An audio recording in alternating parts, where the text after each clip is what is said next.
ওই ব্যক্তির কথার চেয়ে ভালো কথা আর কাহার হইতে পারে, যে মানুষকে আল্লাহ পথে ডাকে এবং নেক আমল করে এবং বলে যে, নিশ্চয় আমি মুসলমানদের মধ্য হইতে একজন। এর অর্থ, যে কোনো ব্যক্তি যে কোনো তরিকায় মানুষকে আল্লাহ দিকে আহ্বান করেন তিনি এই প্রশংসার যোগ্য হইবেন।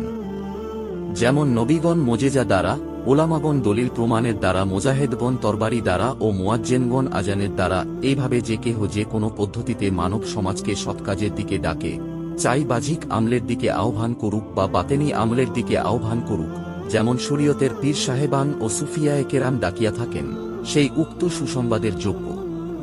ইহার দ্বারা প্রমাণিত হয় যে কোরআন শরীফের আয়াত শুনাইয়া দিনের দাওয়াত দিতে হইবে।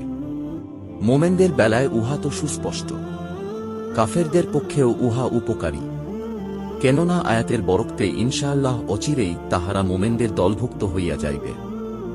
এ ধরনের ইসলামিক কথার জন্য আমাদের চ্যানেলটি সাবস্ক্রাইব করুন।